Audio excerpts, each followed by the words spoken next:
Je ne suis pas née pour plaire, je suis née pour être libre.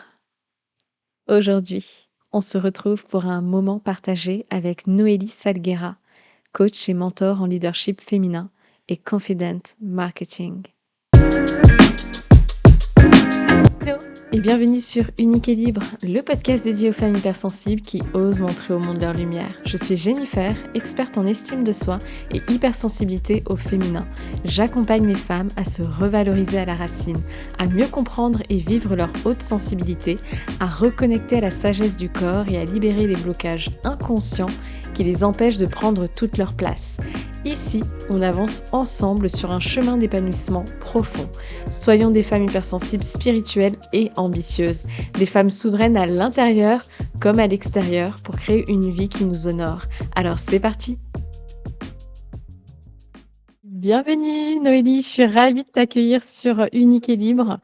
Tu fais vraiment partie des femmes qui m'ont beaucoup aidée dans mon propre cheminement déjà personnel en tant que femme, surtout sur l'estime de soi, la confiance en soi, mais on va aussi en reparler. Et aussi dans mon propre parcours du coup de femme, entrepreneur. Donc je suis très honorée, j'ai beaucoup de chance, de te recevoir aujourd'hui. Tu es également, mais je ne vais pas tout dire parce que je vais te laisser aussi te présenter, la créatrice, du podcast, Pouvoir caché, qui cumule plus de 750 000 écoutes, c'est énorme, qui s'impose comme une ressource incontournable pour les femmes ambitieuses qui veulent allier puissance personnelle et réussite professionnelle. Bref, tu es une véritable source d'inspiration. Donc maintenant, je vais arrêter de parler et je vais te laisser te présenter et nous dire, qui tu es, Noélie, et ce que tu fais aussi actuellement. Merci beaucoup déjà de m'avoir invitée sur ton podcast. Je suis trop contente parce que ça fait un petit moment du coup que j'ai pas fait d'interview. Donc j'étais trop contente de pouvoir échanger. C'est toujours des moments qui sont hyper enrichissants. Qui est-ce que je suis? Ça a bien évolué, j'ai envie de te dire, ces derniers mois parce que fut un temps, j'aurais bien aimé me définir par ce que je fais. Je suis Noélie, je suis entrepreneur, j'accompagne les femmes à retrouver confiance en elles et à s'éclater dans leur business et à s'affirmer dans leur unicité, etc. Et c'est vrai que aujourd'hui, je suis une femme enceinte. Ça me définit pas non plus, tu compris. Mais en fait, ce que je veux dire par là, c'est que ça m'a permis de déconstruire plein de choses, le début de cette grossesse et de mettre sur pause aussi mon activité parce que j'ai vraiment eu besoin de me mettre dans ma bulle, de m'isoler, de me protéger. Et du coup, qui est-ce que je suis en dehors de tout ça qui fut un temps me définissait vraiment beaucoup. Je suis une femme qui adore voyager, qui est très curieuse de tout, qui est passionnée par plein de choses. J'adore cuisiner, j'adore danser, j'adore écouter de la musique, j'adore lire, euh, j'adore passer du temps avec mon mari aussi. Ça, c'est quelque chose de très important pour moi qui me nourrit beaucoup au quotidien. Et voilà, j'aspire à être la plus épanouie possible et donc à m'écouter le plus possible pour prendre les choix les plus alignés pour moi et pour ma famille. Euh, et voilà, je pense que ça fait déjà plutôt bien le tour. Je sais pas ce que je pourrais Ah rajouter. ouais. Euh, je suis taureau, ascendant lion, j'ai ma lune en lion, donc je suis très connectée à mes cinq sens. J'aime beaucoup être connectée à la nature, prendre le temps de faire les choses et à la fois, j'aime beaucoup prendre la parole sur des sujets qui m'animent beaucoup. Euh, cette énergie un peu de leader, entre guillemets, qui nous vient de l'archétype du lion. Que j'ai eu beaucoup de mal à assumer et qui justement fait partie un petit peu de mon parcours, de s'assumer dans son opinion, dans les choses qu'on a envie de communiquer et d'aider les autres aussi. Ça, c'est quelque chose qui me caractérise beaucoup, je pense. J'aime beaucoup partager mes prises de conscience, partager un peu mes outils aussi pour pouvoir aider les autres à évoluer en se sentant le mieux possible dans leur vie, dans le monde, dans la société, etc. C'est déjà, magnifique déjà tout ce que tu as dit. Je pense qu'il y a beaucoup de choses dans lesquelles je te rejoins parce que moi-même je suis Taureau, Ah, donc ça me parle aussi. Alors mon ascendant c'est Gémeaux, après je ne suis pas la plus calée en tout cas en astrologie, mais je trouve que c'est un super outil, de connaissance de soi et qui amène beaucoup de sagesse et de réflexion. Moi j'aimerais savoir un petit peu, qu'est-ce qui t'a poussé justement à te tourner, dans l'accompagnement, des femmes, entrepreneurs et est-ce que tu as toujours commencé par ça? Ou c'est vraiment au fur et à mesure, que tu t'es, spécialisée, on va dire, dans l'accompagnement des femmes et même dans l'entrepreneuriat? Peut-être qu'avant tu faisais autre chose? Ouais, j'ai pas du tout commencé avec les entrepreneurs. J'ai commencé, si tu veux, dans l'entrepreneuriat en étant professeure de yoga. Ça a été un petit peu ma porte d'entrée dans cet univers-là, donc j'ai commencé en donnant des cours, dans des studios de yoga et j'étais vraiment passionnée pour le coup, d'astrologie, à l'époque, je te parle de ça en 2018, c'était vraiment, «la mode» entre guillemets, même si j'aime pas ce mot, mais de parler de féminin sacré, de se reconnecter à notre cyclicité et cetera. Donc c'est vraiment un moment là où, je lisais beaucoup, ça m'intéressait beaucoup, en parallèle d'enseigner le yoga et en fait, avec le covid, ça m'a permis de tout migrer en ligne, de donner mes cours de yoga en ligne et de proposer des cercles de femmes en ligne, de me former, à l'astrologie, au tarot, au theta healing, à l'aromathérapie. Enfin, j'ai vraiment profité, si tu veux, du confinement pour faire, un tas de formations qui m'ont permis après de, du coup, m'ouvrir à d'autres sphères, et de pouvoir accompagner sur d'autres thématiques aussi. Ça a toujours été les femmes que j'ai accompagnées, ceci dit, depuis le début, vu que c'était des thématiques, qui me parlaient beaucoup moi, en rapport avec la confiance en soi aussi, parce que j'étais quelqu'un de très timide. Je suis aujourd'hui quelqu'un d'introverti, j'aime bien être dans ma bulle, faire mes trucs, être toute seule et cetera. J'apprécie aussi le temps passé avec, des gens proches qui me donnent de l'énergie, mais il y a beaucoup de choses qui me prennent de mon énergie, du coup je fais attention. Et en fait, ça a été d'accompagner ces femmes-là, d'abord à se reconnecter à leur corps avec le yoga et ensuite se reconnecter à elles-mêmes avec des outils de connaissance de soi comme le tarot, l'astrologie, le theta healing, et d'autres outils de développement personnel que j'utilisais beaucoup à l'époque du coup. Et donc ça a commencé avec le yoga, les cercles de femmes, puis ça a évolué avec un petit peu de la création de programmes, sur ces thématiques-là aussi, sur la cyclicité, le féminin sacré, lié au yoga, à la spiritualité. Et ensuite, ça a évolué avec, de l'accompagnement, en groupe parce que l'énergie de groupe a toujours été hyper importante pour moi. Je trouve que des femmes qui se réunissent pour, s'élever ensemble, pour, partager, briser les tabous, il y a rien de plus puissant que ça. Donc ça a été toujours un peu la priorité dans ma manière d'accompagner les femmes, de faire en sorte qu'en fait, elles se retrouvent à un moment donné. J'ai organisé beaucoup de retraites aussi et en fait, de me concentrer uniquement sur les entrepreneurs, c'est venu en 2000, on est en quoi? En 2025, c'est venu fin 2023, là où j'ai commencé en fait à migrer mon activité vers les entrepreneurs parce que je me rendais compte qu'en accompagnement, la majorité des femmes qui venaient me voir, c'était des femmes qui étaient entrepreneurs, qui manquaient de confiance en elles et qui du coup dans leur entreprise avaient du mal à s'affirmer, avaient du mal aussi à s'affirmer sur les réseaux sociaux, puisque tu as l'aspect communication qui est quand même énorme, quand tu as ta propre entreprise en ligne. Et puis même, tu vois, de créer du contenu, si tu as envie d'être à l'aise avec, tes clientes en accompagnement, tu vois? Donc c'était beaucoup ces thématiques-là qui revenaient et je me suis dit: «Il y a peut-être un truc à faire» et du coup, j'ai migré complètement là-dessus parce que c'était des profils que moi, j'adorais accompagner aussi et sur lesquels je voyais aussi, peut-être plus rapidement des résultats et elles aussi, parce que c'est concret avec le business. Alors que des fois, quand, tu travailles sur des choses plus, plus abstraites en fait, moins, terre à terre, c'est-à-dire des trucs vraiment liés à ta confiance en soi et cetera. Des fois, ça peut mettre plus de temps à, à ce que la personne ait cet élan et ce courage de se dire: «Allez, là, j'y vais à fond, je saute en fait de la falaise». Et du coup, ouais, ça m'a permis de changer et puis je suis hyper curieuse comme je te disais donc j'aime bien la possibilité avec l'entrepreneuriat de pouvoir un peu toucher à tout, de pouvoir explorer différentes choses, accompagner différents profils et là, à ce moment-là, c'était ça qui m'appelait donc j'ai suivi cet appel à ce moment-là. Oh, super. Et est-ce que justement ça a toujours été une évidence pour toi, juste d'avoir cette liberté d'être au final, de créer dans l'entrepreneuriat? Ou est-ce que un peu comme on va dire beaucoup de la majorité des femmes où on a quand même pas mal de peur, d'injonction aussi, à se lancer en tant que femme, entrepreneur. Des fois, on se dit que la seule voie qui existe, bah, c'est celle, on va dire, du CDI et de la Mmh. sécurité.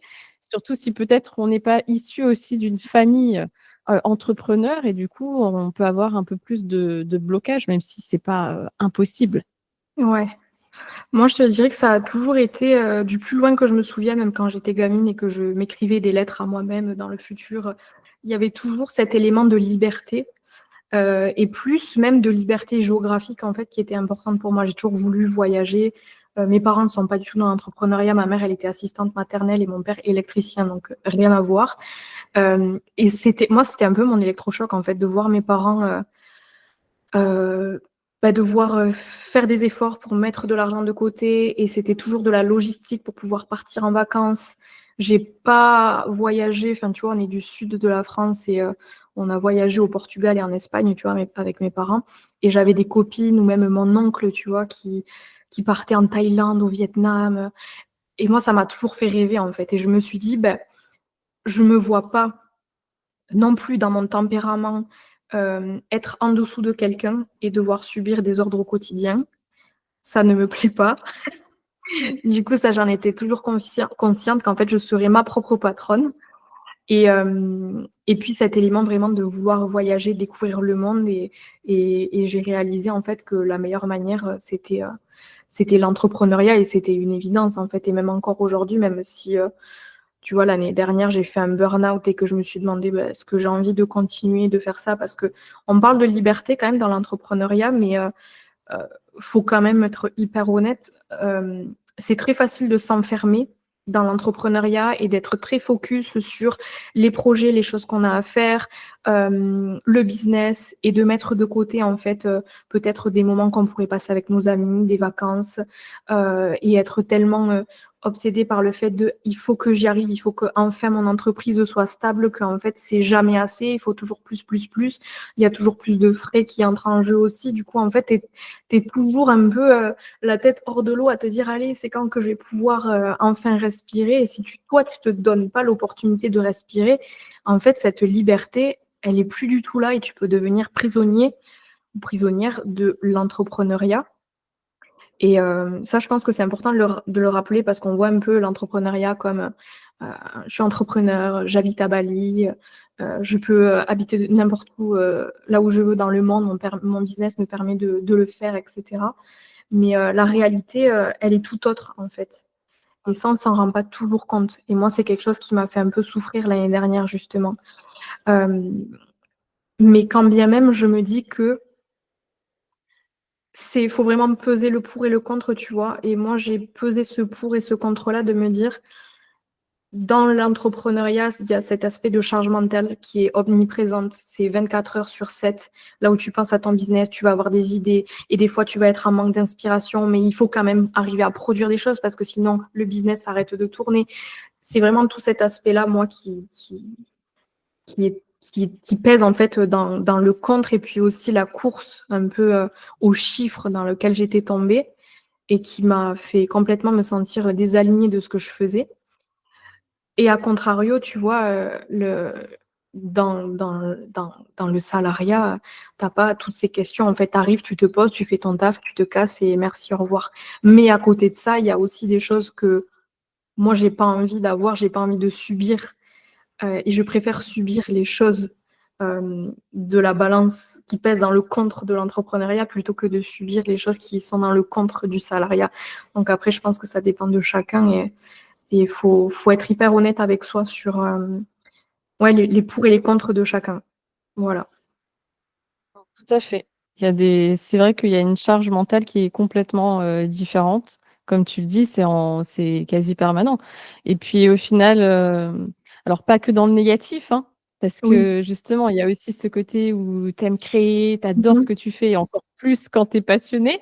Mais Ouais. c'est vrai que c'est toujours là, en fait, c'est toujours dans ta tête, tu es toujours en train de penser, et si tu arrives pas à mettre ce cadre, cette limite que demande aussi, je pense l'entrepreneuriat, hein, qui reste quand même, si on parle d'énergie, tu vois, c'est quand même quelque chose de très masculin, tu vois? Mmh Donc mh. il faut avoir ce cadre, cette discipline, autant dans les actions de la productivité, mais je pense aussi autant avec, son propre, mental, tu vois? Ouais. D'arriver à un moment donné: «OK, stop en fait, là, c'est bon» et et comme tu dis, à un moment donné, bah, on arrive, oui, malheureusement à un burn-out et moi aussi j'y étais, l'année dernière où il y avait pas que l'entrepreneuriat, il y avait aussi d'autres choses, de ma santé et des choses un petit peu plus personnelles où je traversais, tu vois, une rupture amoureuse. Donc j'ai eu un peu l'effet domino et si Ouais. justement tu es formée dans le tarot Noélie, moi j'ai traversé sur cette année-là, j'avais la tour. Mmh. Donc en gros, c'est tout qui s'est effondré, tu vois? Cette année, ça va, je suis dans l'étoile, donc c'est un peu plus doux, c'est cool. Mais c'est vrai que, bah, surtout quand tu te lances au début et tu as cette pression de te dire: «Bah, en fait, si je travaille pas, si j'ai pas de clients, s'il y a pas de chiffre qui rentre, bah, en fait, j'ai pas d'argent», ce qui est aussi cette réalité-là et donc faut Mmh. apprendre à vivre, avec ça et du coup, bah, en fait, tu t'autorises pas à prendre aussi du temps pour toi, alors que ce sont dans ces moments véritables qui sont essentiels, en fait, pour, se sentir bien. Est-ce que c'était ça aussi pour toi, par exemple, qui t'a conduit quelque part à un burn-out? C'était le fait que tu comme tu dis, tu étais désalignée et en même temps, tu étais prise un peu dans cette roue de l'hamster? Qu'est-ce qui t'a conduit, en fait, à ça? Je pense que je me suis retrouvée beaucoup dans l'énergie masculine l'année dernière. Hem, on habitait ça faisait 3 ans, en fait, si tu veux, qu'on faisait 6 mois à Bali et 6 mois en France et l'énergie à Bali est très, dans les immigrés, tu vois, qui viennent se poser à Bali, pour taffer en mode entrepreneur, digital nomade et cetera. C'est c'est que ça, en fait, là où on habitait. J'étais entourée que d'entrepreneurs, hyper ambitieux, qui se fixaient des objectifs de malade et cetera et en fait, je suis un peu tombée là-dedans. Tu vois, on dit qu'on est un peu les 5 personnes qui nous entourent au quotidien et c'était vraiment ça. J'étais entourée de cette énergie en permanence.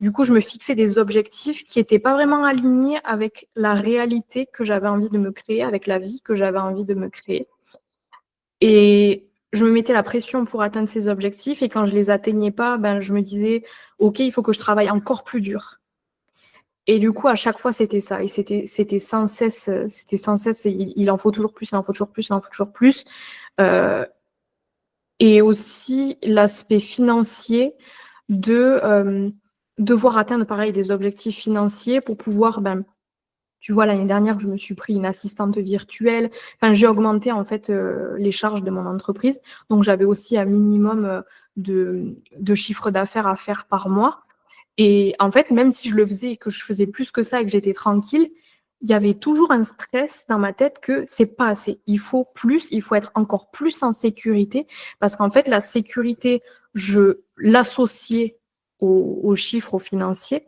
Alors, bah, quand même, l'argent, il faut dire que c'est ce qui te permet de te payer un toit, donc quelque part, on est là-dedans quand même.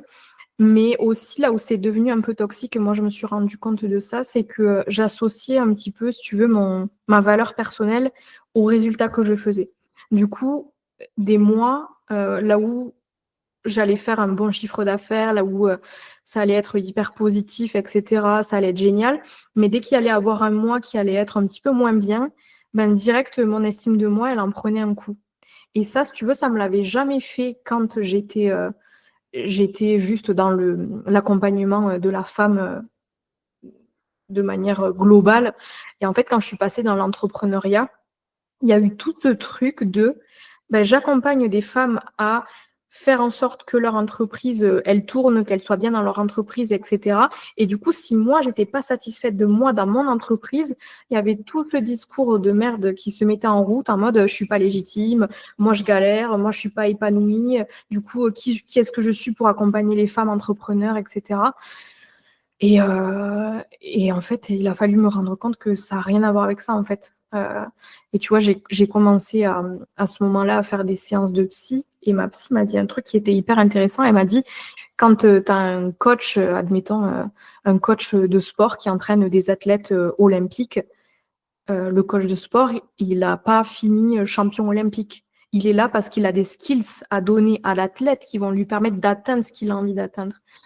Et du coup, ça m'a permis de déconstruire plein de choses, ça m'a fait vachement de bien et ouais, du coup, franchement, je dirais que c'est ça, c'est, tu vois, de tomber vraiment dans la niche de l'entrepreneuriat, d'être dans un environnement très entrepreneurial, très axé, à Bali sur le chiffre, les objectifs, être hyper ambitieux, parfois même un peu trop, parce que ça peut être hyper négatif de se dire, bah, je vais me fixer cet objectif, mais à mon échelle, en fait, c'est pas du tout réaliste. Du coup, tant que tu n'atteins pas cet objectif immense, ça crée de la frustration. Et moi, c'est ce qui s'est passé jusqu'à ce que bah, je m'épuise en fait à en faire toujours plus, à trouver des solutions, à trouver de nouvelles idées créatives pour me démarquer, etc. Dans ma communication notamment.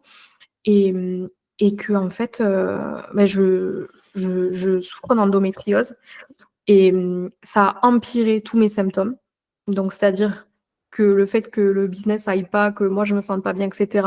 Mon endométriose, elle est partie complètement en couille, donc ça allait plus du tout. Et je passais vraiment sur un mois, je passais 3 semaines de tempête émotionnelle, de douleur, à être clouée au lit, à pas pouvoir sortir de chez moi. Et à la fin de l'année, là, en 2024, j'ai fait des crises de vertige horribles. Je pouvais même pas m'asseoir dans mon lit, je tombais en fait comme une mouche. Et là, en fait, je me suis dit, ben, on peut pas continuer comme ça, quoi. Là, il y a un truc, il faut qu'il y ait un truc qui se passe. Et en parallèle, j'ai eu la nouvelle, si tu veux, qu'on devait m'opérer de l'endométriose parce que ça faisait 2 ans qu'on était en essai bébé. Et une fois que j'ai eu cette nouvelle, en fait, je me suis dit, voilà, en fait, tu vas droit dans le mur, ma cocotte. Tu prends pas du tout soin ni de ton corps, ni de ta tête.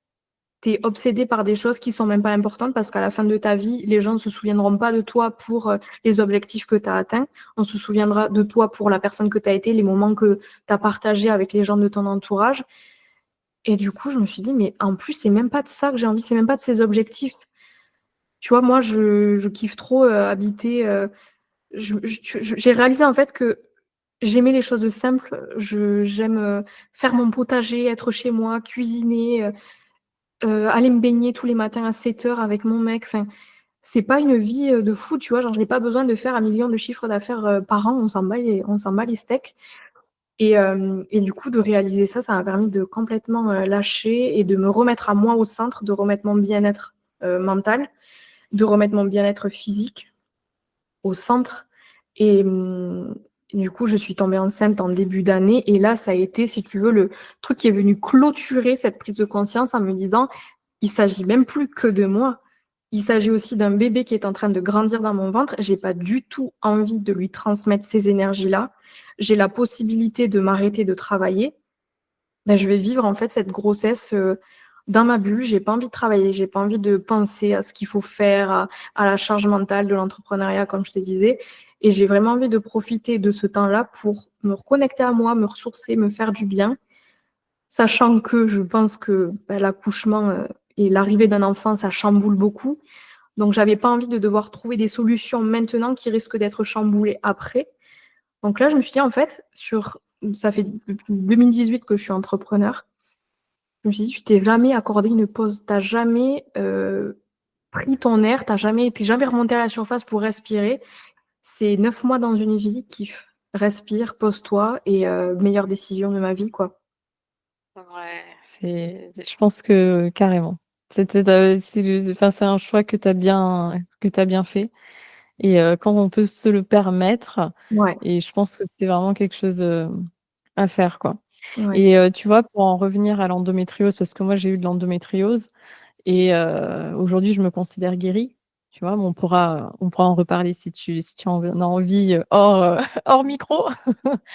Mais c'est vrai que, la maladie, en tout cas de ce que moi j'ai compris, parce que je la connais bien, l'endométriose depuis, Mmh. tu vois, j'en avais depuis, plus de 12 ans et j'ai fait énormément de démarches, de thérapies, j'ai toujours eu une approche très holistique. Donc voilà, j'ai travaillé vraiment, sur plusieurs plans et aussi bien j'ai jamais délaissé, hein, la médecine, traditionnelle, allopathique, voilà. Et en même temps, j'ai fait ce travail aussi un peu plus intérieur, tu vois? De ce que la maladie amène en fonction aussi des croyances qu'on a de chacun, voilà, si on croit Bien que sûr. la maladie a un message aussi, à donner. Mmh. C'est vrai que l'endométriose, c'est directement une maladie qui est liée avec ton identité féminine. Au Ouais, ouais. final, ta place en tant que femme. Et moi, je me rappelle bien que quand, bah, j'étais pareil, limite du burn-out, il y a 2 ans, et que là, pareil, ça avait flambé alors que ça allait vachement mieux. Enfin, vraiment, des fois, j'avais même plus de douleurs, des cycles nickel, même en dehors, parce que j'avais aussi des douleurs neuropathiques, et tout. Et c'est sûr que quand c'était le chaos à l'extérieur, bah, la maladie s'intensifiait aussi Mmh. d'autant plus.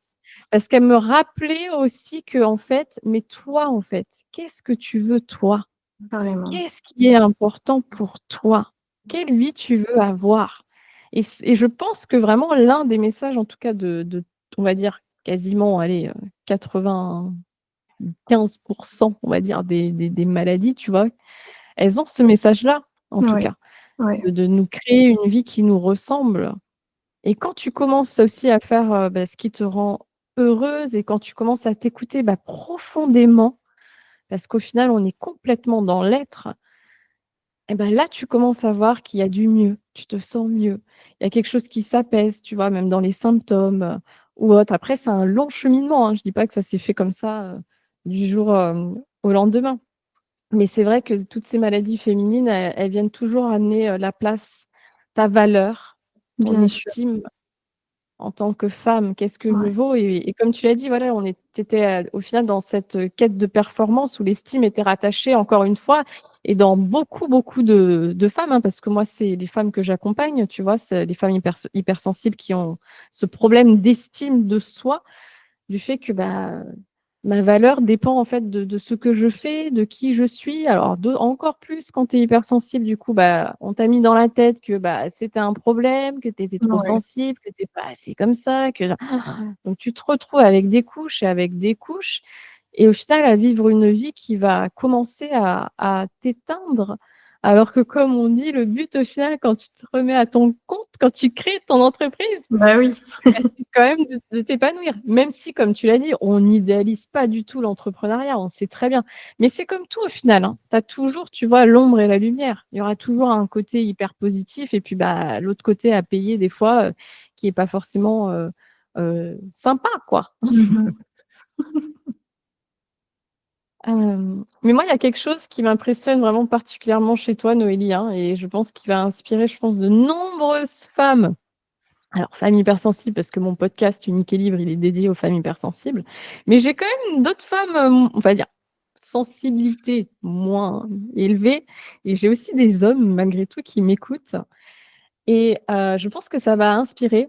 Parce que comme tu l'as dit au tout début, tu étais une grande timide. Mmh. Tu manquais de confiance en toi, d'estime personnelle. Est-ce que tu peux nous parler de ça? Parce que quand on voit, mine de rien, le chemin que tu as parcouru, même si, comme tu l'as dit, ta valeur avait été de nouveau touchée par rapport, à l'entrepreneuriat, je crois que peu de gens, au final, réalisent à quel point c'est incroyable, magnifique et prouve aussi que tout est possible. Ouais.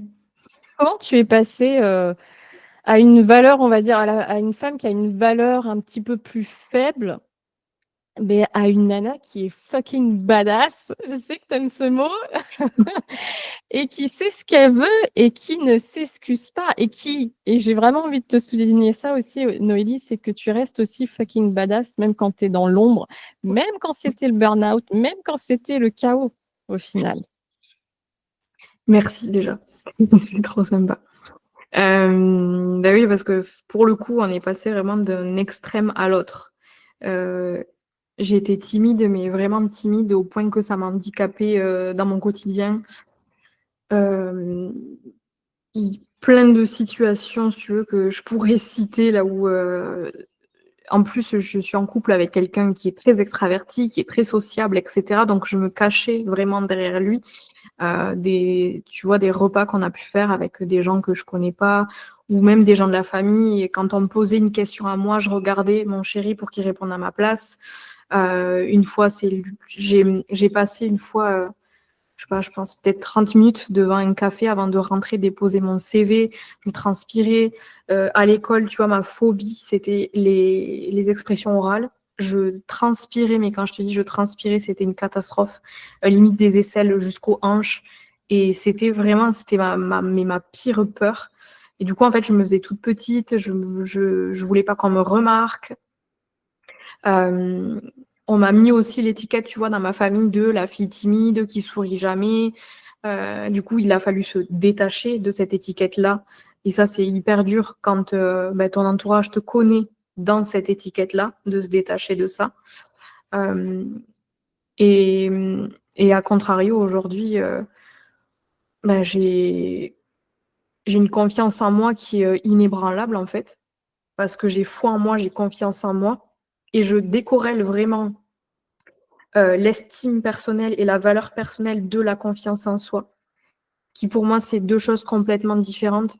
Parce que même dans des périodes de ma vie, récemment, du coup, par exemple l'année dernière, là où j'avais une faible estime de moi, j'avais quand même confiance en moi. Ça m'a pas empêché, si tu veux, de continuer à m'affirmer dans mon authenticité, de m'exprimer, de me mettre en avant, etc. Donc ça, c'est quelque chose que je sépare complètement. Euh, et je te dirais que ce qui m'a aidé de passer de cette fille complètement renfermée sur elle-même, et le pire, en fait, tu vois, c'est que je me suis rendu compte au bout d'un moment que je m'empêchais de vivre parce qu'il y avait plein de situations dans lesquelles j'avais envie de faire des choses, mais je ne les faisais pas et je crevais d'envie de les faire.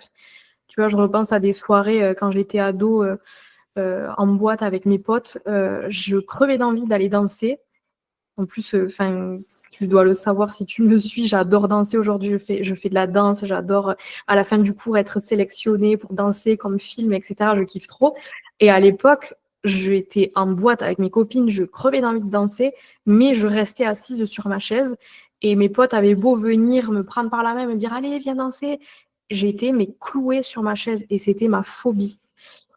Et du coup, en fait, de me rendre compte que ma timidité m'empêchait de vivre et m'empêchait de kiffer ma vie, je me suis dit, mais ça peut pas, je peux pas rester comme ça toute ma vie, c'est impossible, je vais être malheureuse toute ma vie. Ce qui m'a aidée, moi, ça a été de partir à l'étranger. On est parti vivre 1 an avec mon chéri, du coup, à l'étranger, en Australie, et de travailler dans la restauration, en fait. Parce que là, ben, tu es au contact des gens. euh, dans des petits cafés type brunch en plus. Donc, si tu veux, quand les gens commandent au comptoir, tu leur amènes pas leur plat à table, tu cries leur prénom depuis le comptoir. Donc, pour quelqu'un qui n'aimait pas du tout qu'on entende sa voix et tout, se retrouver à devoir crier des prénoms, à devoir parler aux clients, etc., mais ça m'a sorti de ma zone de confort. Donc, finalement, c'est ça. Et c'est ça qu'il faut retenir quand tu as envie de construire de la confiance en toi. Il n'y a qu'une seule manière de le faire, c'est en sortant de ta zone de confort, dans les situations dans lesquelles tu sens que tu as un blocage, dans lesquelles tu sens que tu es timide. C'est pour ça aussi, tu vois, que je le dis tout le temps à mes clientes, en fait, la confiance en soi, elle se travaille toute ta vie, parce qu'il y a toujours un secteur dans lequel, ou une situation dans laquelle tu vas sentir que, ah, il y a un petit truc là, je suis un tout petit peu mal à l'aise. Mais le truc, c'est de se dire, j'ai confiance en moi, dans l'idée de me dire, si je le fais, j'ai confiance en moi, je sais que oui, c'est inconfortable, mais au-delà de l'inconfort, il n'y a pas de danger derrière qui m'attend. C'est juste une peur que je suis en train de dramatiser parce que c'est en train de prendre des proportions dans ma tête. Et du coup, l'idée, c'est de se dire, je coupe le discours et je passe à l'action. Et c'est vraiment à chaque fois, tu vois, en passant à l'action dans des situations comme ça qui me paraissaient mais complètement lunaire que moi je fasse ça, tu vois. De me retrouver, quand j'ai passé mon diplôme pour devenir prof de yoga, de me retrouver dans une salle devant 20 élèves à devoir enseigner un cours alors que il y a 3 ans, j'étais en fac de droit, ma phobie de faire ce genre de choses devant toute la classe. Tu vois, tu te dis, ben, en fait, c'est se forcer vraiment à faire ces choses qui m'ont permis de m'ouvrir. Et même, tu vois, sur des périodes là où je me disais, attends, je me sens bien, je sens que j'ai bien confiance en moi, je me sens bien dans ma life et tout, je faisais toujours l'effort d'aller chercher quelque chose dans lequel je savais que j'étais inconfortable. C'est ce qui s'est passé quand j'ai commencé à faire de la danse il y a 3 ans. J'avais jamais dansé de ma vie, pas le rythme dans ma peau. Et pourtant, je me suis pointée un jour à un cours de danse. J'ai réservé un cours de danse à Bali. Je me suis pointée. J'étais la plus ridicule de la classe. On aurait dit vraiment Bambi qui essaie de se mettre sur ses pattes. Et, je regardais les autres, tu vois, et je me disais, waouh, mais toujours avec cette idée de me dire, si c'est possible pour elle, ben, c'est aussi possible pour moi. Enfin, tu vois, je suis pas débile. Je sais qu'on passe tous par là. Dans tout ce qu'on commence, on est tous débutants, on est tous un peu ridicules. C'est accepter aussi le ridicule quand tu sors de ta zone de confiance, de confort et que tu fais quelque chose pour la première fois que tu n'as jamais fait. Et pour le coup, j'ai envie de te dire, tu vois, la danse, Ça a été hyper dur au début, parce que c'est hyper décourageant. Mais quand je me suis accrochée et que je me suis mis aussi dans le personnage, de me dire: «OK, là, dans cette danse, on a envie d'incarner telle énergie» et d'essayer de me sortir un peu, tu vois? De me forcer à essayer de me sortir de ma bulle, de ma carapace, d'aller parler aux autres filles en cours. Hem, Ça, je te dirais que c'est vraiment le dernier truc qui m'a permis, d'exploser, et de me dire, bah, je me sens, 100 à l'aise, en fait. Et même si aujourd'hui, il y a encore, peut-être des trucs, dans lesquels, je sens, tu sais, qu'il y a un petit inconfort, ça a rien à voir parce que, pour le coup, moi, le regard des autres, c'était vraiment le plus grand inconfort que je pouvais avoir et d'oser, tu vois, à la fin d'un cours, danser devant tout le monde et me faire filmer et kiffer et faire le show. Ça a été, je pense, le dernier truc, le plus dingue, tu vois, que j'ai fait, de me dire: «OK, j'ai fait ça, c'est bon, je peux faire n'importe quoi d'autre». Bah, oui, c'est clair que la confiance en soi, comme tu dis, ça passe, bah, par, l'agir. Est-ce que quand tu faisais, du coup, la danse, mais aussi quand tu as fait ce job, ta ton estime forcément elle a grandi un petit peu? Ou est-ce que des fois tu sentais que tu avais encore un petit peu des petites pensées, tu vois, qui revenaient un peu sur, ta valeur, même si malgré tout tu te mettais, en avant? Franchement, non, parce que, j'ai toujours fait ces choses-là, tu vois, ces sorties de zone de confort, je les ai toujours fait avec l'idée en tête que je suis en train d'essayer quelque chose de nouveau, que ça va pas être parfait et que même pour faire les choses «bien» entre guillemets, ça prend du temps, tout prend du temps, tu vois? Et ça, pour ça, franchement, je suis hyper reconnaissante de l'avoir fait dans ce sens-là parce que je pense que si tu te pointes, par exemple, à un cours de danse et que tu passes le cours à regarder les autres filles, à te dire: «Waouh, elles sont trop fortes, moi, je suis une grosse merde», ça peut peut-être avoir l'effet inverse aussi.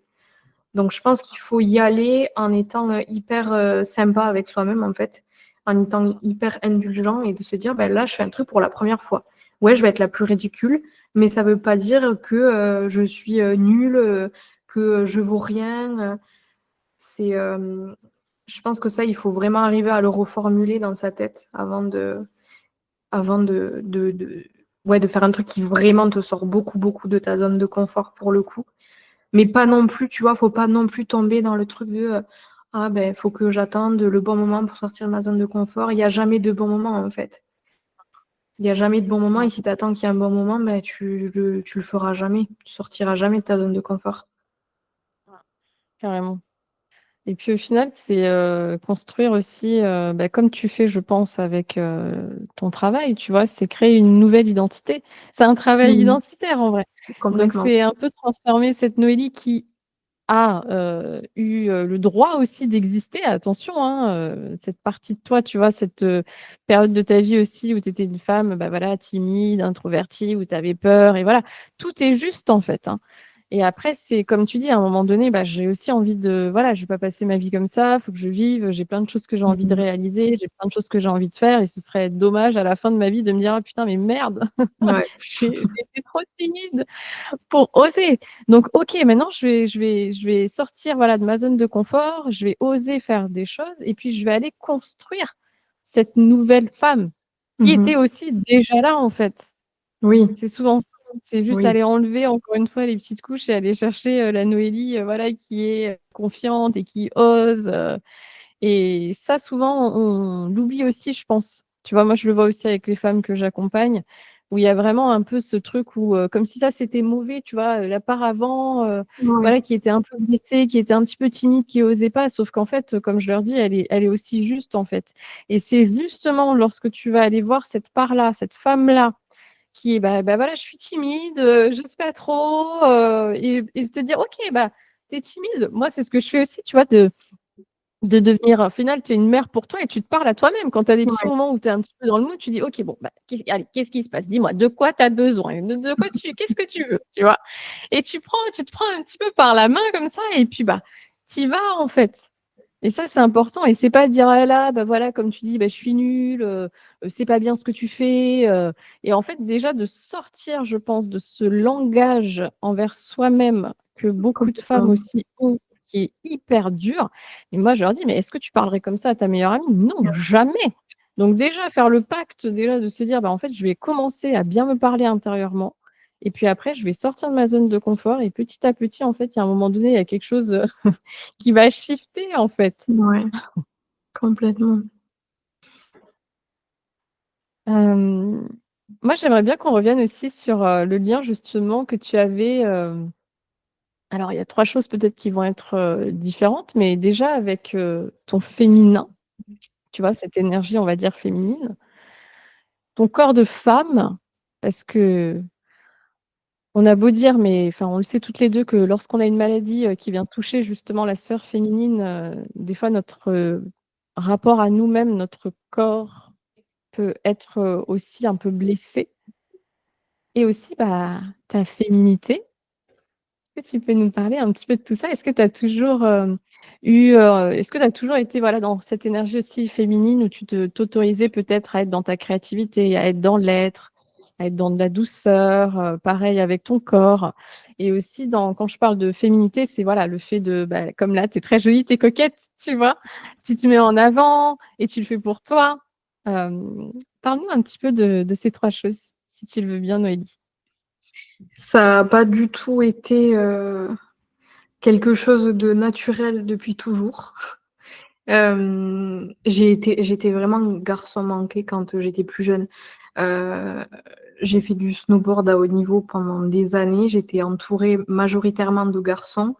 Je voulais ressembler aux garçons. Je trouvais que les garçons faisaient des trucs trop stylés, que les filles, elles étaient un peu en mode, un peu chochottes, à jamais vouloir, sauter, faire des figures sur les bosses, trucs machin. Et, et aussi dans une énergie très masculine parce que, qui dit haut niveau dit, objectif, en termes, de performance sportive aussi, lors des compétitions.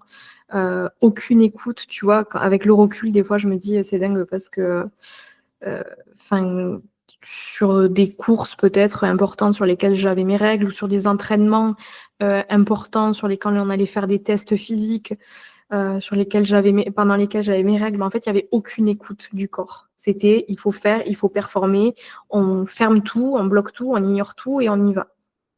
C'était beaucoup ça. Puis après, heu, au-delà de l'endométriose, je suis quelqu'un qui est hyper petit. Je fais 1,50 m. J'ai pris des hormones de croissance quand j'étais plus petite parce que je grandissais plus, je produisais plus de mon hypophyse produisait plus du tout d'hormones de croissance. Hem et en fait, du coup, j'étais toujours la plus petite de la classe, de mon entourage et cetera. Donc j'ai subi des moqueries par rapport à ça. Puis qui dit petite, puis en plus j'avais des TCA, le moindre truc que je mangeais aussi en parallèle de ça, je prenais beaucoup de poids. Donc j'ai toujours été la plus petite et la plus ronde, parmi mes camarades. Ça m'a valu des moqueries, je me suis toujours comparée par rapport à mon corps. Donc, si tu vois, en grandissant, j'ai tout fait. En plus, avec ma timidité, que je transpirais beaucoup, j'ai tout fait, toujours tout fait pour camoufler mon corps, mettre des habits larges qui n'allaient pas montrer mes formes, dans lesquels on n'allait pas voir que je suis en train de transpirer. Donc, si tu veux, c'était toujours de la logistique aussi en amont de se dire, voilà comment je m'habille pour être à l'aise, pour pas que ça se voit, que je suis mal à l'aise en société, que je suis pas bien dans mon corps et pour qu'on me laisse tranquille aussi, pour qu'on arrête de m'embêter. Je suis tombée dans une énergie très masculine dans ma manière de répondre, beaucoup dans la violence. C'est-à-dire que Noélie, il fallait pas l'emmerder parce que j'avais aucun problème à griffer, à mordre, à insulter. C'était une manière à moi de me protéger. Et aussi, tu vois, détester les garçons parce que c'était tout le temps les garçons qui m'embêtaient. Et tu vois, un garçon pouvait me dire bonjour le matin, quelqu'un de ma classe, même si c'était très gentil. Moi, je me disais, c'est la porte, si je réponds, c'est la porte qui s'ouvre pour qu'on me fasse une remarque sur mes grosses joues, sur mon corps, etc.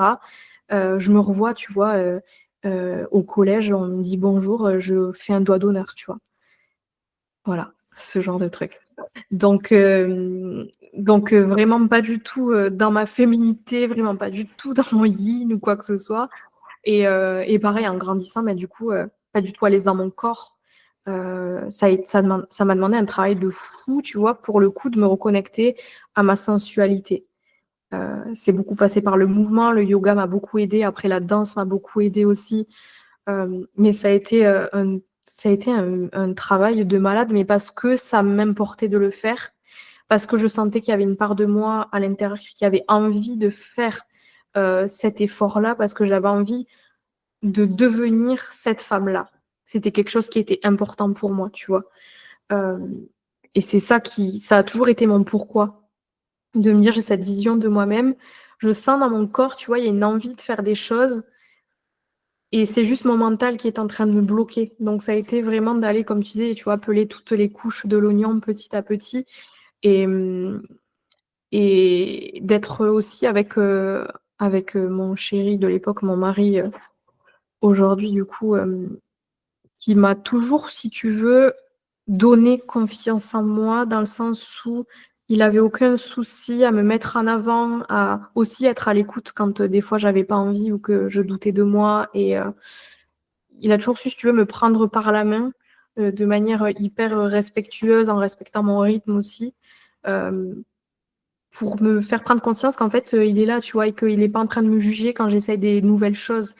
Parce qu'il y avait aussi cette peur-là, tu vois, du regard des autres encore, dans ce cheminement-là par rapport à la féminité et et il y a autre chose qui m'a bien aidée franchement, ça a été de me reconnecter à ma cyclicité, à ma nature cyclique.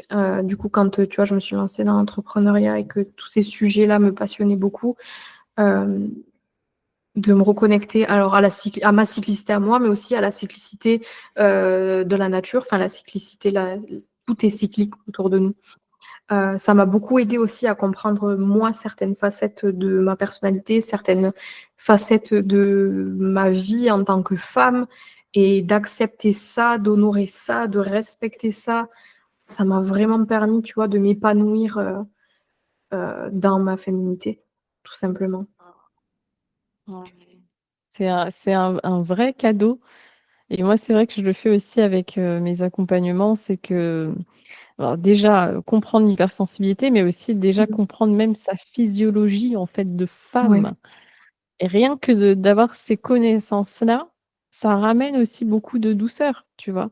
Parce que quand, par exemple, tu es à une période de ton cycle, bon là, moi, par exemple, je sors de mes menstruations.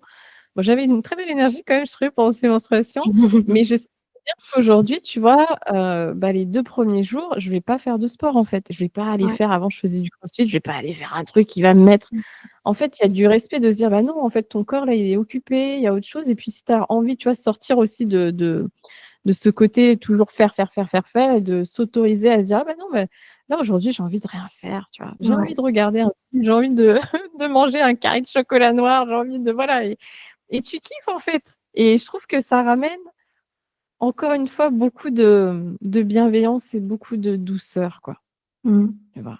D'acceptation, de se dire: «Bah, en fait, écoute, à un moment donné, il faut aussi accepter, bah, je suis une femme, en fait. Ouais. Voilà qui je suis, j'ai un cerveau féminin qui fonctionne d'une certaine manière, j'ai une physiologie aussi, féminine et à un moment donné, je suis pas un mec, quoi. Donc Ouais. faut accepter ça et là où je trouve très beau aussi dans ce que tu dis, c'est que, c'est une chance, je pense, véritablement, ton mari, d'avoir aussi un partenaire qui donc non seulement lui, il est dans son masculin là, tu vois? Et d'être ce pilier pour toi et de te porter, de t'élever. Parce qu'il Mmh voyait mh. aussi, ce manque, de confiance, tu vois? Et là, on se rend compte à quel point, la personne qui partage notre vie, est tout aussi importante en tant que femme et en pour un homme aussi, tu vois? Dans l'estime que l'on a, dans sa confiance en soi. Parce que si déjà c'est un petit peu fragilisé et que Ouais. malheureusement tu te retrouves dans une relation où au final, bon, bah, c'est toxique et du coup, bah, ça te détruit encore plus, tu vois? Mmh. Complètement. Ça, je trouve ça, c'est merveilleux. Oui. J'ai beaucoup de chance et j'en suis vraiment consciente. Ouais, mais c'est super, c'est super. Hem, il y a une part aussi, donc du coup, bah, très spirituelle, hein, dans ton business, hein, comme tu l'as expliqué. Tu as été professeur de yoga, tu te sers aussi de beaucoup d'outils, l'astrologie, le tarot, le theta healing.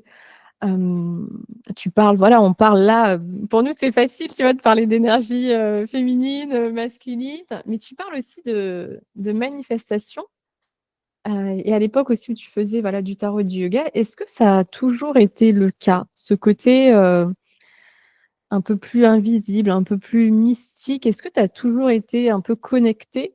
au spirituel ou est-ce que tu as aussi traversé, un chemin d'éveil? Je dirais que j'ai traversé un chemin d'éveil, et que ce qui m'a ouvert à ça, c'est vraiment le yoga.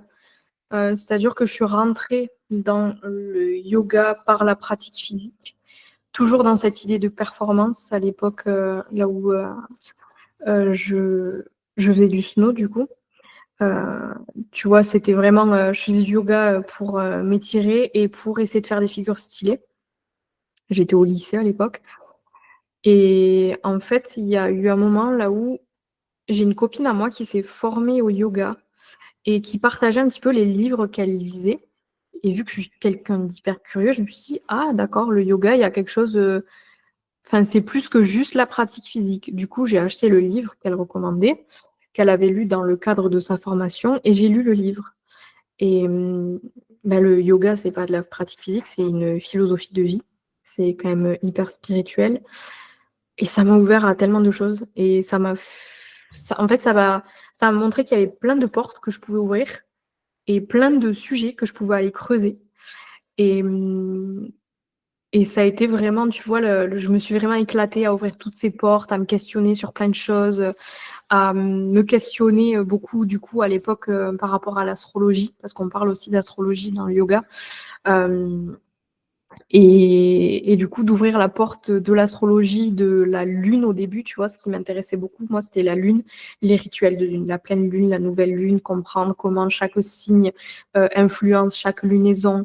Hem et puis, en fait, petit à petit, quand tu ouvres une porte, tu te rends compte qu'il y a tellement plus de choses et du coup, tu continues de creuser. Le fait de creuser, ça t'amène à autre chose. En fait, je suis rentrée dans un truc, mais qui me passionnait et qui m'a beaucoup nourrie pendant des années, qui continue de me nourrir parce que, enfin, aujourd'hui, ça fait partie de moi aussi, ça fait partie de mon quotidien. Il y a plein de choses qui me servent au quotidien à me rester ancrée, à m'apaiser, à comprendre, à lâcher prise aussi sur plein de choses que je peux pas contrôler et hem et oui, donc du coup, pour répondre à ta question, ça a été, un éveil.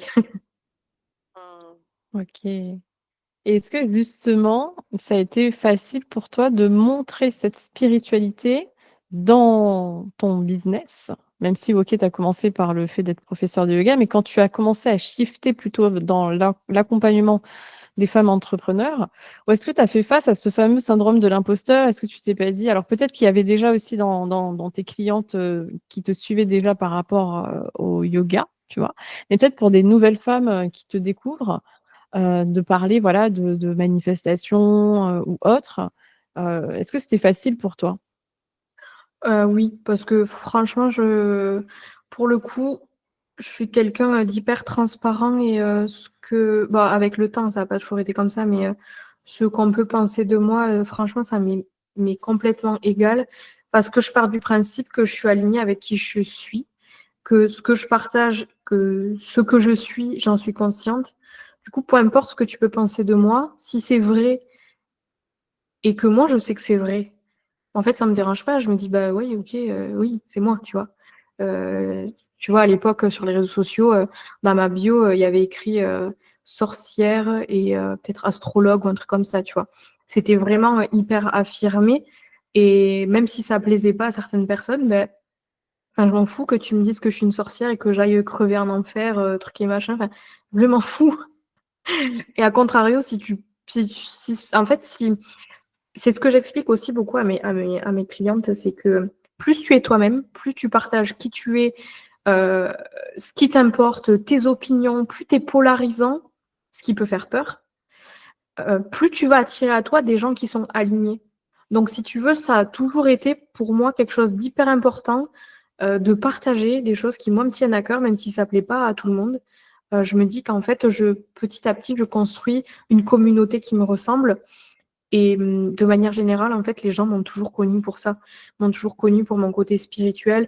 Je sais que les entrepreneurs que j'accompagne, même encore aujourd'hui, tu vois, j'ai encore des clientes à l'intérieur de mon académie que j'accompagne.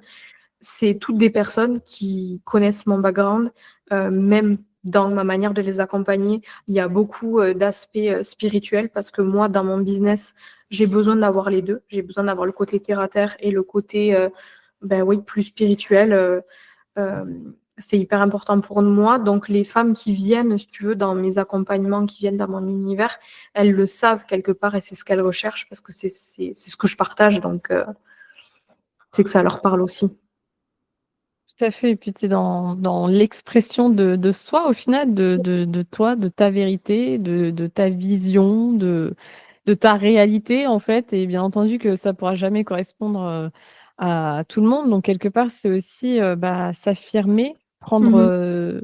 bah, prendre sa place, prendre ton trône en fait, tout simplement quoi et à travers ton propre cheminement et les femmes aussi que tu as accompagnées, hein, et que tu accompagnes, là on va parler d'un sujet peut-être qui va un peu fâcher, mais quelles sont, tu vois, les croyances limitantes qui reviennent le plus?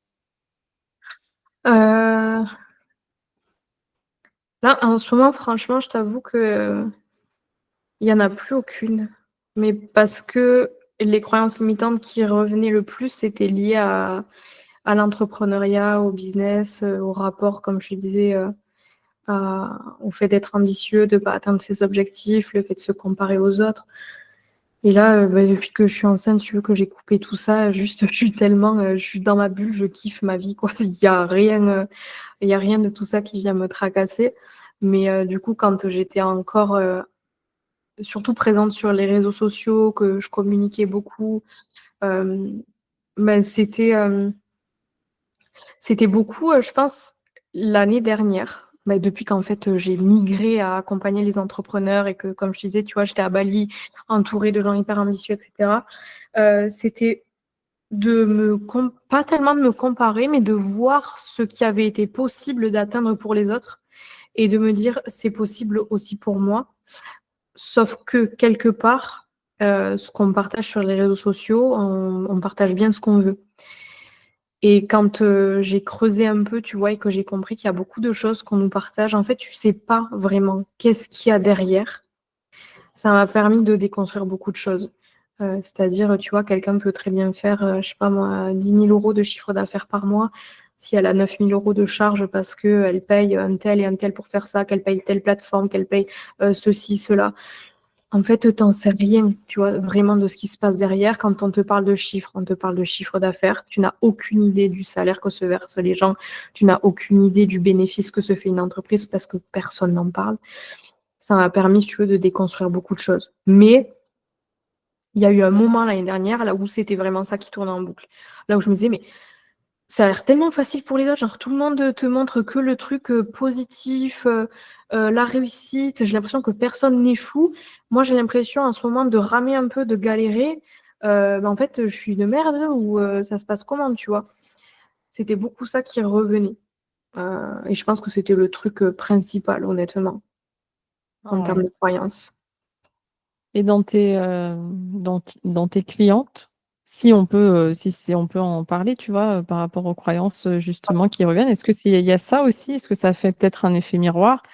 Est-ce qu'il y a cette question beaucoup, peut-être, de la visibilité ou autre? Parce qu'au final, on accompagne toujours des personnes qui ont un niveau, alors, Mmh. c'est pas une question de niveau, hein, on se comprend bien, tu vois? Oui, Mais, c'est que toi, tu as déjà atteint, on va ouais, dire un certain point et elle, elle est juste un peu derrière, quoi et ouais. toi, tu la guides. C'est la position aussi, du mentor. Est-ce que, qu'est-ce qui revenait avec, tes clientes et les femmes que tu accompagnes dans leurs croyances? Je pense que ça, c'était présent, mais c'est pas du tout, le truc, le plus gros, si tu veux, dans leurs problématiques, quand elles arrivent, quand elles viennent me voir. Le plus gros problème, le truc qui revient le plus souvent, c'est vraiment, le fait de s'affirmer sur les réseaux sociaux dans leur communication. De vouloir faire passer la bonne image, d'être authentique, mais de pas arriver à l'être parce qu'on a peur, de que la famille ou que les proches nous voient. Hem, Beaucoup de croyances limitantes aussi, un peu dans le même sens, mais un peu différent de se voir, en vidéo, tu vois, en face cam. J'ai beaucoup de Mmh. femmes qui me disent: «Mais en fait, je déteste me voir et je déteste m'écouter». Bah, c'est un problème parce que c'est quand même quelque chose qui est important quand, tu es sur les réseaux sociaux. Donc, beaucoup de ça, des croyances limitantes par rapport à l'argent, mais ça, je pense qu'on en a tous. Oui. Hem, ou alors, des croyances limitantes aussi, hem Bah, par rapport à la légitimité, par rapport, oui, bah, à la comparaison, du coup, c'est un peu ce que je disais tout à l'heure, ça, c'est des choses qui reviennent beaucoup. Des croyances limitantes en lien, avec, leur capacité à créer, tu vois? À se faire confiance dans le fait, de créer des programmes, des accompagnements. Beaucoup de procrastination, tu vois? Heu, de mindset un peu de victime, de syndrome de l'imposteur, ça, c'est des choses qui reviennent beaucoup. Mmh. Et tu penses que c'est dû à quoi, on va dire, ces problématiques-là? Est-ce que ce serait, une part, on va dire, un peu aussi, du patriarcat? Parce qu'il faut pas se mentir, voilà, on a aussi ça, on a un héritage féminin, tu vois? Nous, Mmh. même dans notre lignée aussi familiale, hein, dans la femme, tu vois? Cette capacité à être capable, indépendante, enfin voilà. Ou est-ce que c'est aussi peut-être une question, sociétal un peu, éducatif, tu vois? Parce qu'au final, on n'apprend pas forcément aussi, à l'école bah, de toute façon, c'est normal, on sortirait du cadre, on serait pas comme ils aimeraient qu'on soit, tu vois? Mais d'éduquer aussi sur, l'entrepreneuriat, tu vois? Sur, l'argent, sur, une femme aussi, sur, la communication, sur, la vente, le marketing, Ouais. et cetera. Parce qu'au final, tu vois, quand j'en reparlais, la semaine dernière où j'avais eu un petit meeting avec une femme entrepreneur ici, qui est prof de yoga et ce qui revenait, c'est ce que je lui disais, c'est qu'en fait, tu as fait ta formation, mais c'est génial, tu vois? Parce que toi, tu es passionnée de ça, tu aimes ça, ce côté-là. Mais après, on t'apprend pas, en fait, Mmh mh. au final, si tu veux vivre de ton activité, bah, à savoir aussi te vendre, en fait, parce que ça reste quelque part, de la vente. Donc est-ce que tu penses qu'il y Ouais. a plusieurs sources qui fait que, bah, nous, aujourd'hui, en tant que femmes et d'autant plus une femme qui est entrepreneur et qui veut se lancer, cause, bah, du coup, ces croyances, tu vois, ces croyances-là, en fait. Ouais. Tu en as cité 2, et j'en rajouterais bien un troisième qui est peut-être aussi universel à tout le monde, mais pas qu'aux femmes. Du coup, le premier truc, c'est ce que tu disais, là, par rapport au fait qu'on n'est pas du tout sensibilisé à ces sujets-là, en fait, de base. Et que du coup, vu qu'on n'est pas sensibilisé à ces sujets-là, on se traîne un petit peu les casseroles, de ce qu'on nous transmet, du discours qu'il y a autour de nous. Le deuxième truc, je pense qui vient du patriarcat tout simplement, hein. Heu, j'ai l'impression que, tu vois, dans la société, on n'aide pas du tout la femme, à s'affirmer, et quand elle s'affirme, elle va s'en prendre, plein la tronche. Tu vois, je le vois avec, ma sœur qui est coach sportive et qui, quand elle partage, en fait, des photos de son corps, enfin, c'est son métier, elle fait de la musculation, elle adore transformer son corps. C'est son délire, ça plaît pas à tout le monde, mais OK. Mais de voir, en fait, que, bah, quand elle partage les résultats qu'elle a, de transformation de son corps, que direct, en fait, son corps va être sexualisé, qu'elle va recevoir des commentaires ou même, tu vois? Mais autre chose, pas que sur les réseaux sociaux. Quand, tu vois, que, une fois elle va faire les courses, elle sort de la salle de sport, elle va faire les courses avec son petit legging, de sport et qu'elle sent bien qu'on la regarde et que, elle peut pas s'habiller comme ça dans cet environnement-là, c'est problématique parce que du coup, ben, et tu vois, ça, c'est quelque chose quand, tu voyages, tu t'en rends beaucoup compte que, par exemple, à Bali, toutes ces questions-là, de comment s'habiller et cetera, c'est pas des questions que tu te poses et en fait, c'est une charge mentale que tu t'enlèves et du coup, tu t'affirmes beaucoup plus facilement parce que tu as pas à réfléchir: «Est-ce que par rapport à là où je vais, à l'heure là où j'y vais, est-ce que je peux m'habiller comme ça ou est-ce que je risque de me faire embêter? Du coup, je vais prendre un manteau en plus» et ça, c'est, tu vois, c'est dans la société, mais ça aussi, hem, je pense que ça se retranscrit aussi sur les réseaux sociaux parce que du coup, on est tout le temps hyper consciente et hyper vigilante de ce qu'on va partager. Même chose, tu vois, sur les réseaux sociaux, un mec qui va être hyper affirmé, qui va prendre beaucoup de place, qui va être un très bon orateur et cetera. On va se dire: «Waouh, ce gars, il a plein de connaissances, j'ai grave confiance parce que je sens que lui, il a confiance en lui». Une femme qui est pareille, heu, elle va très souvent, tu vois, et pour le coup, je pense qu'on connaît tous et toutes, une entrepreneure, connue, qui est très affirmée dans sa sensualité, dans sa féminité, qui est une très bonne oratrice, etc. Et qui s'en prend plein la gueule, en fait, et qu'on dit, mais arrête de faire la meuf, pourquoi tu fais la belle, arrête de montrer ton corps. Alors que si c'était un homme qui le faisait, ben, on n'aurait pas du tout les mêmes remarques. Donc je pense qu'il y a déjà ces deux choses-là. Et je pense qu'il y a une troisième chose qui est plus universelle, comme je te disais, c'est un petit peu les schémas qu'on se trimballe de notre enfance et qui se transforment en comportement qu'on va avoir, si tu veux, aujourd'hui. Parce qu'on va faire des liens, des ponts entre quelque chose qui s'est passé dans notre enfance, quelque chose qu'on nous a dit, qui va être enraciné dans notre tête et que si on ne prend pas conscience que cette croyance-là ne nous appartient pas, mais que c'est quelque chose qu'on nous a dit, mais qu'on se trimballe et qui influence notre comportement, c'est un petit peu ce qu'on appelle des cohérences cognitives, ben, en fait, on se laisse prisonnier de ce truc et on se dit, ben, voilà, dans ma famille, même si on n'en a pas conscience, il y a telle croyance et du coup, moi, comment j'agis aujourd'hui, c'est en rapport avec ce truc-là. Ouais, carrément. Mmh mh. Ouais, il y a plusieurs pistes en tout cas et je pense que c'est important, d'en prendre, conscience et justement, qu'est-ce que tu dirais à cette femme et à cette femme hypersensible aussi pour celles qui nous écoutent, qui a envie, tu vois, de se lancer peut-être dans l'entrepreneuriat et qui a peut-être un peu peur ou, qu'il y a quelques blocages? Allez voir Noélie, je vais tout accompagner. Non, franchement, je dirais 2 choses. La première, c'est, il y a pas un ordre de devoir faire un truc en premier et après l'autre. Si possible, on fait les 2 en même temps parce que des fois, tu sais, il y a un dit: «Oh mais je vais faire ce truc. Ah ouais, mais j'ai pas fini de faire ce truc, du coup, je passe pas à l'autre truc» et on tombe un petit peu dans de l'auto-sabotage. Donc attention à ça. Mais il y a 2 trucs pour moi qui me semblent importants. C'est, la première chose, d'être hyper aligné avec qui tu es, d'apprendre vraiment à te connaître. Toi, qu'est-ce que tu veux? Qui est-ce que tu es? D'être consciente de tes côtés positifs, de tes côtés négatifs, de ton ombre, de ta lumière et d'être tellement aligné, en fait, avec qui tu es, bah, de te dire: «Bah, en fait, je sais qui je suis. Du coup, je sais ce que j'ai envie de partager. Peu importe le retour que je vais avoir, que ce soit positif ou négatif, je me connais. Peu importe ce que tu dis, je sais ce que tu es en train de dire. Donc ça ne m'atteint pas autant que quelqu'un qui peut-être a conscience de certaines choses à propos d'elle-même, mais qui assume pas totalement. Donc c'est vraiment apprendre à se connaître et assumer. Assumer aussi qu'on n'est pas parfait, tu vois? Mmh. Moi, je sais qu'on peut me reprocher dans mon entourage d'être égoïste, mais je le sais.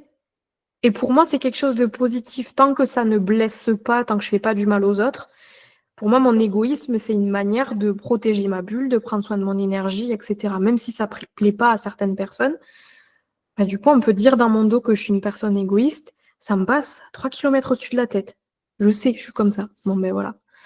Donc, c'est déjà ça, parce que je pense que ça atteint beaucoup moins, du coup, quand tu te prends peut-être des retours. Alors, pas forcément sur les réseaux sociaux, parce que franchement, je trouve que c'est très rare de se prendre des remarques en DM hyper méchantes, etc.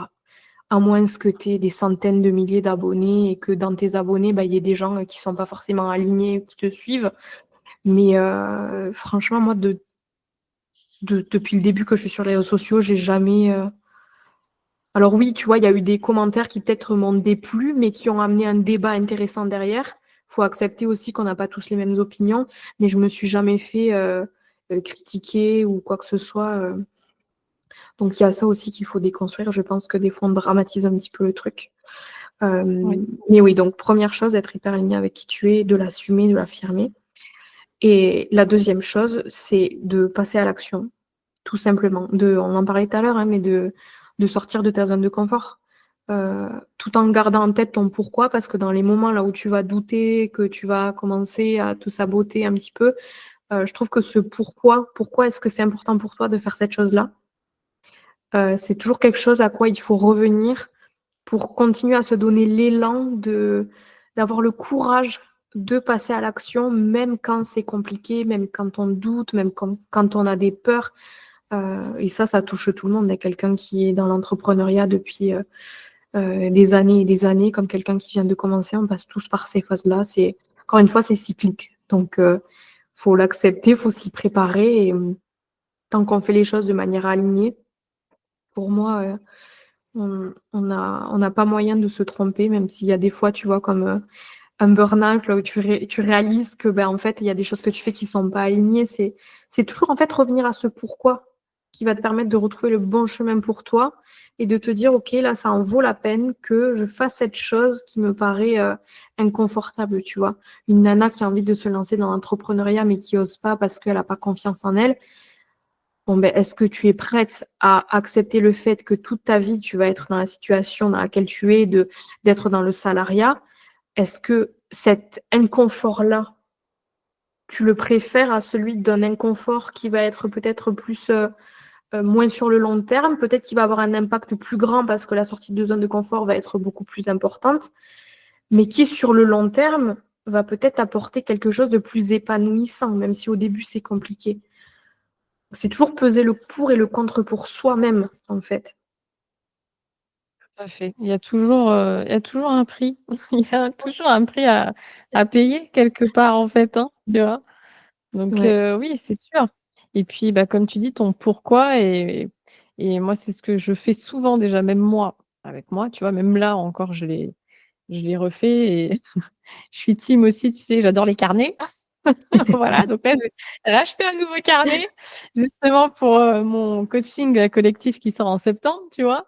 Et j'ai retravaillé à nouveau, tu vois, sur ma vision et justement, ce Ouais. pourquoi, c'est travailler au final sur ta vision et en fait, et même, et j'en parlais là aujourd'hui, tu vois, dans une story, c'est qu'il y a beaucoup de femmes, que ça soit, peut-être je pense que même peut-être tu as dû constater ça aussi dans celles qui te suivent, dans tes accompagnements, qui ne savent pas en fait: «Mais qu'est-ce que je veux en fait? C'est quoi la vie que Mmh. moi je veux?» parce que je pense que déjà, c'est même pas une question qu'on pose, tu vois? Quand tu es petit, on te dit: «Tu veux faire quoi plus tard? Tu veux faire quoi?» Tu sais, tu as 7 ans, tu es tout Ouais. petit, tu es comme ça et «Et tu veux faire quoi?»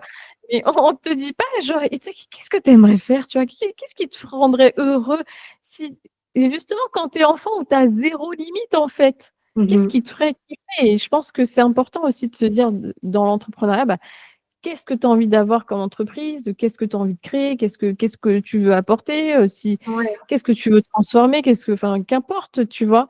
Et surtout de se dire, bah, toi en fait, même si bien entendu que ça va demander de passer à l'action, bien entendu, que ça va demander, des efforts et que ça va te demander, d'agir parce que c'est comme on vient de le dire, il y a un échange d'énergie dans la balance, quoi. Ouais.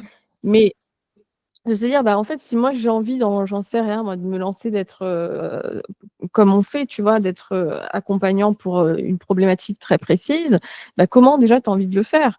Oui. Comment tu dois plus tard travailler, voilà, si tu préfères faire du e-commerce ou, ouvrir une boutique en physique parce que l'entrepreneuriat, c'est pas non plus que du business, aussi en ligne, hein. Mmh Peut-être que mh. toi, tu as envie d'ouvrir un joli petit café atelier au Japon et puis voilà, tu vois? Et kiffer ta vie, quoi. Et je pense que c'est ça qui ramène aussi beaucoup d'ouverture qu'on s'autorise pas à faire aussi en tant que femme. Je trouve qu'on Complètement. s'autorise pas aussi, tu sais, à rêver. Ouais. C'est vrai, ouais. Et je pense, tu vois, une question parce que je le vois, assez bizarrement, tu vois? Et ça, c'est quelque chose que j'ai jamais compris parce que moi, j'ai jamais eu de mal personnellement à visualiser, à m'imaginer, mon futur, mon idéal et cetera. Mais il y a beaucoup de personnes, ça les angoisse de se projeter sur, 2, 3, 4, 5 ans et si c'est le cas, peut-être pour les personnes, tu vois, qui nous écoutent, je trouve que déjà, rien que de se demander au quotidien: qu'est-ce qui te donne de l'énergie? Qu'est-ce qui te prend de l'énergie? Qu'est-ce qui, au quotidien, heu, te rend heureuse, te comble de bonheur, t'apaise, te fait sourire? Et qu'est-ce qui, au contraire, te frustre?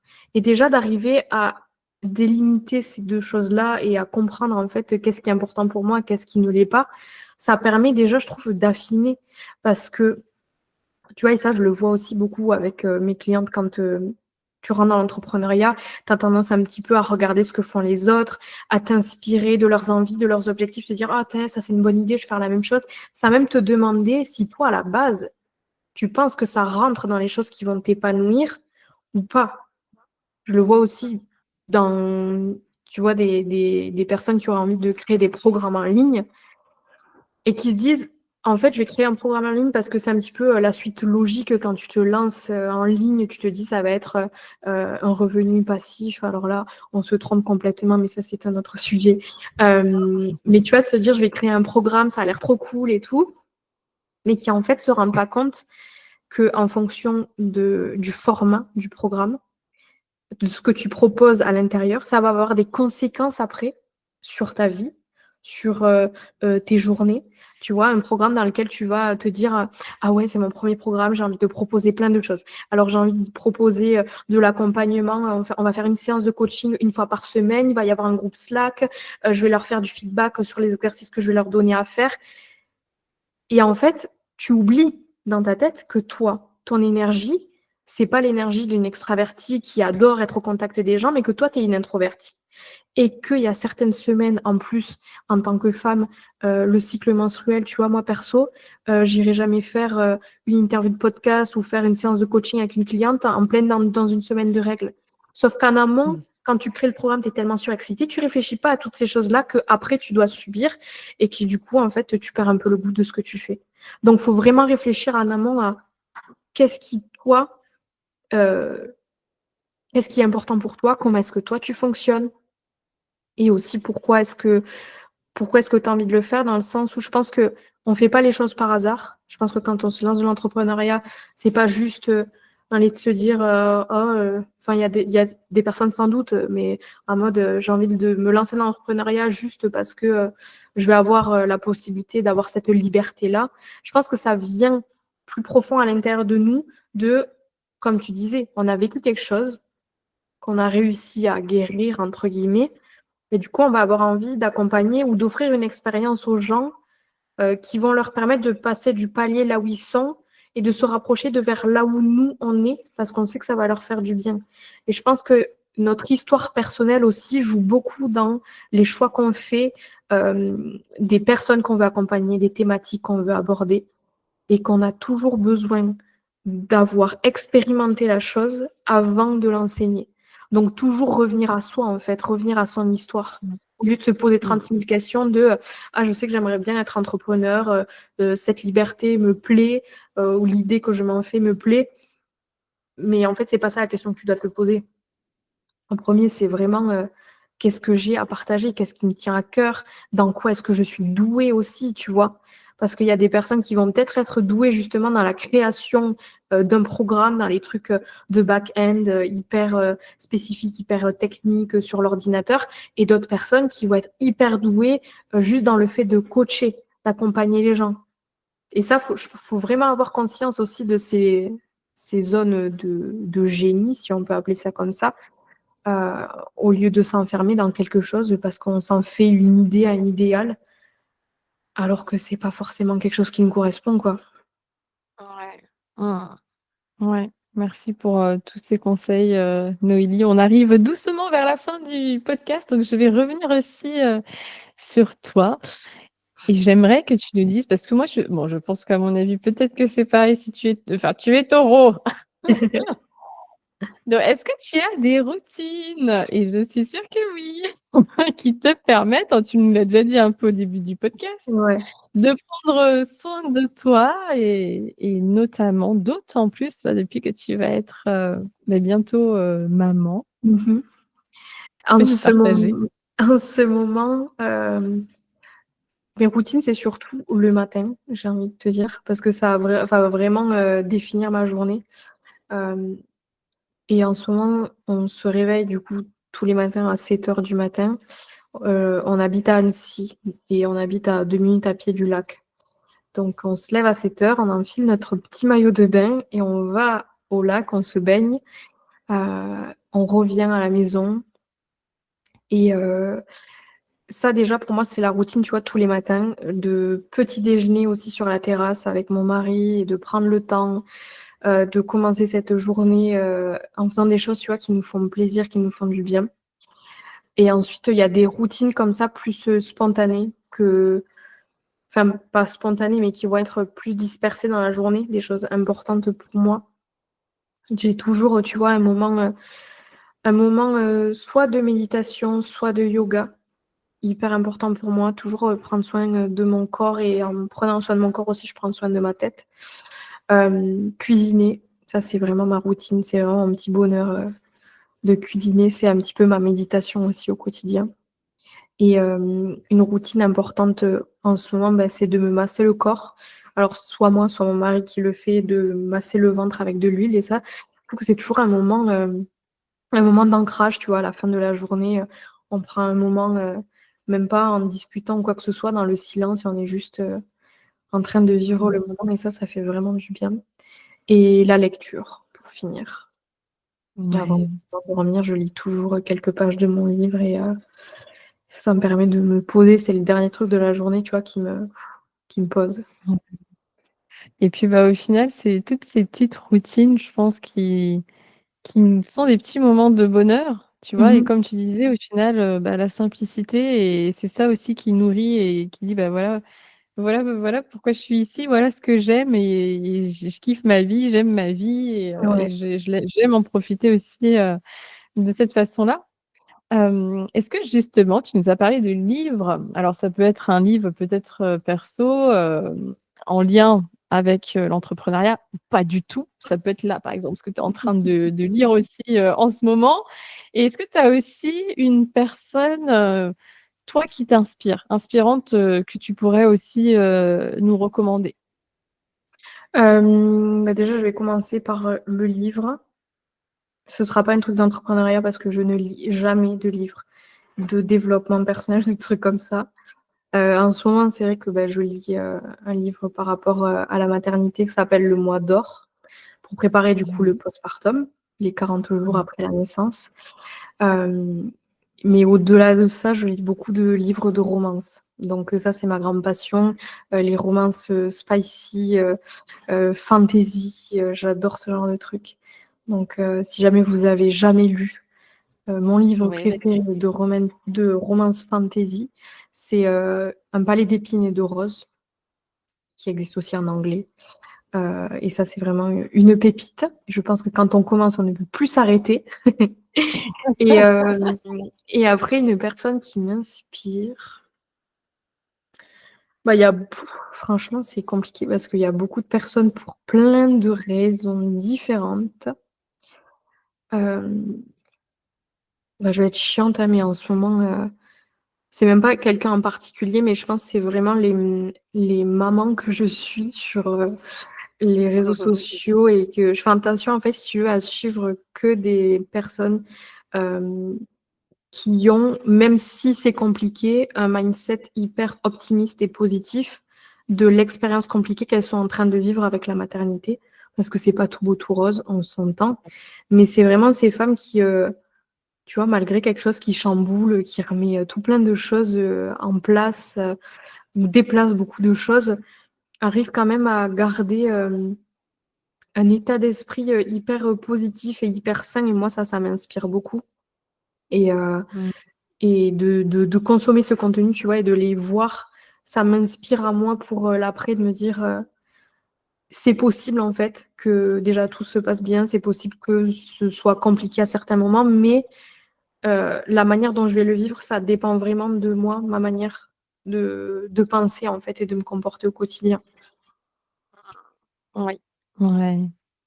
Et pour finir, du coup, où est-ce que l'on peut, bah, te retrouver et comment on peut, travailler avec toi même si, en ce moment tu es, dans ta grossesse, Mmh mh. mais tu as aussi, des programmes qu'on peut faire peut-être en Ouais, toute autonomie.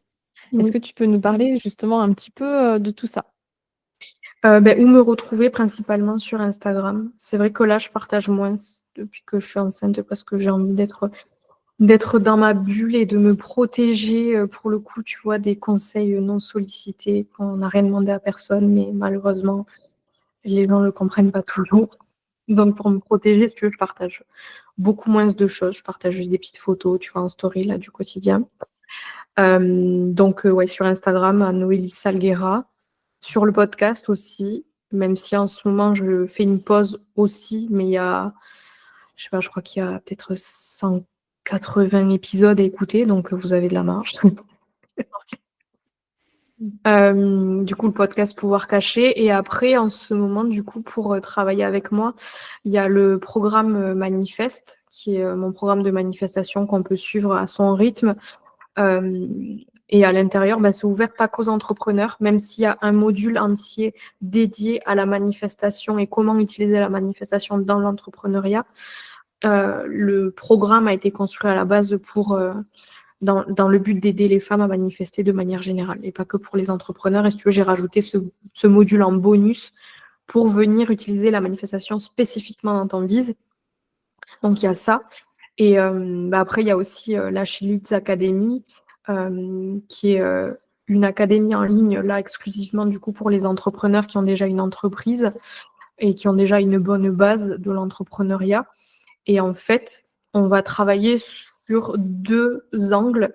Donc l'angle travail sur soi, confiance en soi, mindset, connaissance de soi, affirmation de soi, connexion à sa sensualité, respect de son cycle dans sa manière de s'organiser dans son business et de l'autre côté, on va, travailler, bah, sur tout ce qui est vraiment, technique et pratico-pratique dans l'entrepreneuriat en termes de stratégie de marketing, de création d'offres, aussi, tu vois, on parlait d'argent, de gestion des finances de l'entreprise. Il y a tout un module, c'est pas moi qui l'ai fait parce que je suis vraiment pas un exemple pour ça, mais c'est le métier de mon mari qui travaille dans la finance et qui du coup s'est occupé de faire, tout le programme, de faire tout le module, sur ça, de faire des outils aussi de gestion financière pour l'entreprise, pour avoir un bon suivi parce que ça, c'est hyper important. Donc il y a tout ça, si tu veux, que tu peux suivre à ton rythme. C'est des modules avec, des vidéos, et des trucs à télécharger, des templates, des outils à utiliser et à côté de ça, parce que moi, ça me tient hyper à cœur parce que, on peut pas appliquer une même stratégie à tous les business, en espérant que tous les business aient le même résultat parce qu'on fonctionne encore une fois tous de manière différente et du coup, en fait, il y a du live dans l'académie. Là, pour l'été, juillet, août, il y a une pause des lives.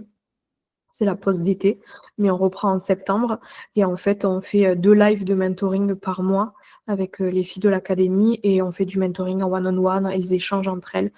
Il y a aussi des séances de brainstorming parce que, enfin, je pense que tu le sais, quand tu es entrepreneur et que tu as personne avec qui brainstormer, bah, des fois, ça tourne en boucle dans la tête et c'est bien d'avoir des gens avec qui échanger.